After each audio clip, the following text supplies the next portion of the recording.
Saudara-saudari sekalian yang terkasih dan dikasihi Tuhan, kita berjumpa kembali dalam Renungan Harian Katolik Paroki Tomang, hari Minggu 24 Mei 2026. Tema kita hari ini adalah Pentakosta, yang didasarkan pada Injil Yohanes bab 20 ayat 19 sampai 23. Hari ini kita semua Gereja Katolik merayakan Pentakosta. Roh Kudus turun atas gereja. Janji Tuhan tentang Roh Penghibur benar-benar menjadi kenyataan pada hari ini. Mari kita sejenak merenung dan belajar dari jemaat perdana yang menerima Roh Kudus, supaya kita semua nantinya memiliki kekuatan yang sama dalam membangun gereja. Yang pertama, Roh Kudus sang pembawa pembaruan. Peristiwa Pentakosta sungguh-sungguh mencengangkan juga menggoncangkan.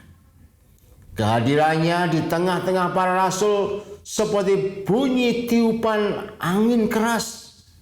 Wujudnya dalam lidah-lidah api yang bertebaran. Semua orang yang dihinggapinya lantas berkata-kata dalam banyak bahasa. Mereka saling mengerti karena disatukan dalam satu bahasa kasih.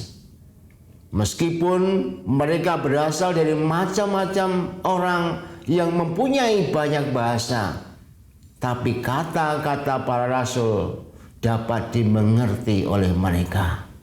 Itulah yang bisa dikatakan sebagai bahasa kasih yang menyatukan.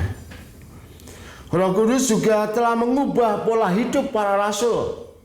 Mereka yang semula tidak mengerti isi kitab suci, hidup dalam situasi yang cemas, takut, dan putus asa, berubah menjadi paham akan misteri ilahi.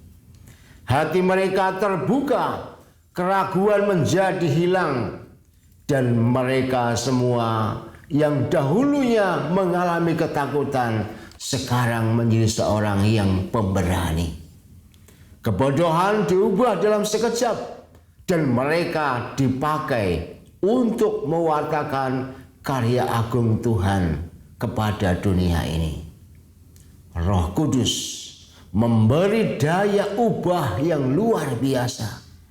Maka dengan demikian, Roh Kudus itu sebenarnya kalau kita renungkan sebagai pribadi yang sangat berbahaya.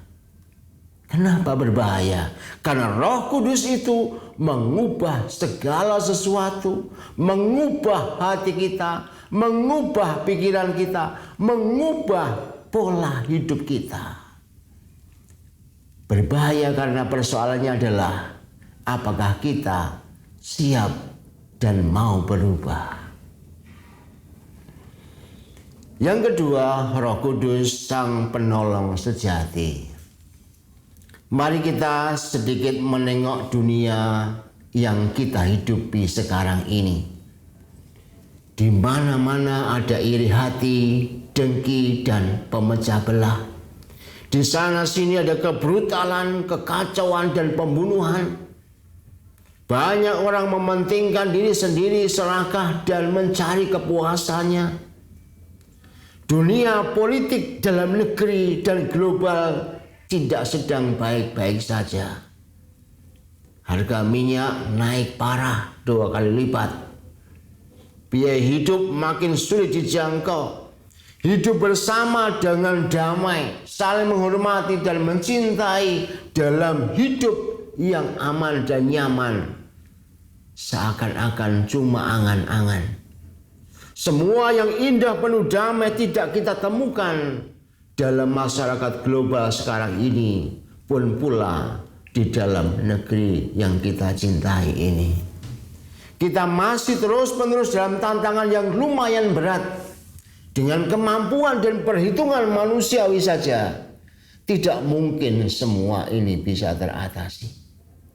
Tak mungkin kita sampai pada kebenaran bagi kehidupan bersama.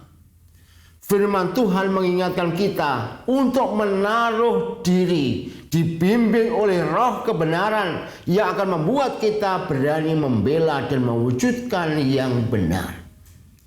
Hanya oleh kekuatan Roh Kudus yang setiap kali kita mintakan, kita menjadi umat Allah yang tidak takut untuk bersaksi di tengah dunia yang seperti ini. Dan gereja akan semakin mempunyai generasi yang mampu menjangkau kehidupan masyarakat yang serba terpecah belah ini apabila ditolong oleh Roh Kudus. Kehadiran gereja akan semakin menjadi tanda kerajaan Allah ketika Roh Kudus sungguh-sungguh berkarya. Untuk itu, aneka pelatihan mesti menekankan pada pelepasan diri sendiri, bukan pelatihan supaya kita ini semakin mampu ini dan itu. Sebab pada dasarnya justru di dalam kekosongan diri dan kerendahan hati, Roh Kudus akan mengisi dan menjadi sumber kekuatan diri. Inilah aspek rohani yang mesti kita lakukan. Aneka keahlian dan keterampilan dalam membangun gereja memang diperlukan. Namun kita juga mesti sadar kehancuran gereja juga karena orang-orang pintar dan ahli. Roh Kuduslah yang akan membuat yang ahli dan terampil menjadi generasi yang punya hati bagi sesama secara hakiki dan sungguh-sungguh benar. Tanpa Roh Kudus yang menolong, kita hanya menjadi orang yang hidup dalam mekanisme yang biasa-biasa saja. Bahkan tidak ada bedanya antara gereja dengan sebuah perusahaan. Sekarang mari kita masuk ke poin yang ketiga. Roh Kudus sang pemberdaya. Gereja perdana mulai terbentuk dari peristiwa Pentakosta. Dapat dikatakan lahirnya gereja ditandai dengan pencurahan Roh Kudus.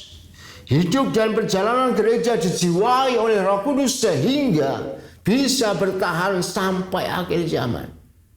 Ia mengubah yang takut menjadi berani, putus asa menjadi harapan, duka cita menjadi sukacita, yang mustahil menjadi nyata, mengubah segala-galanya menuju kepada sesuatu yang baik dan benar.